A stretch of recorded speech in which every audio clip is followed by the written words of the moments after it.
La Fondation pour la mémoire de l'esclavage, c'est une fondation reconnue d'utilité publique qui existe depuis 2019 et qui développe plusieurs programmes.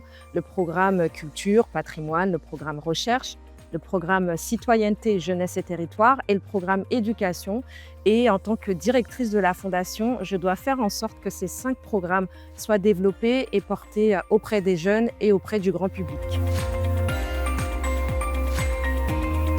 Toussaint Louverture pour moi, c'est une des figures héroïques à mettre en avant. On a aussi la mulatresse Solitude, qui, elle, est une résistante guadeloupéenne qui a lutté, qui a combattu, qui a été capturée ensuite par les anciens colons enceinte et qui a été assassinée juste après son accouchement. On ne sait pas ce que son enfant est devenu, mais on a des femmes, des hommes qui ont lutté. Et dans chaque territoire d'outre-mer, on a des figures comme ces personnes-là qui ont lutté. En 2001, l'Assemblée nationale vote à l'unanimité et reconnaît l'esclavage comme crime contre l'humanité.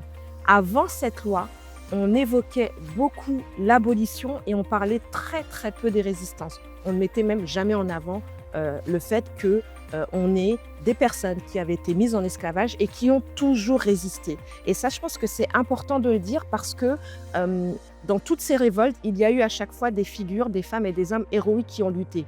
La loi de Mina a permis de mettre en avant cela, de parler évidemment des abolitionnistes et de ceux qui ont, entre guillemets, contribué à cette abolition. Mais avant qu'on ait cette abolition, il y a eu des résistances. Et c'est pour ça que pour nous, à la Fondation, c'est important de mettre en avant ces résistantes et ces résistants, mais aussi de parler de ces hommes et ces femmes, Olympe de Gouges, Victor Schœlcher, etc., qui eux aussi étaient contre l'abolition de l'esclavage. Et en fait, l'un va avec l'autre. Ce que je veux dire, c'est qu'on est dans un contexte extrêmement compliqué, qu'on ne peut pas à chaque fois tout opposer.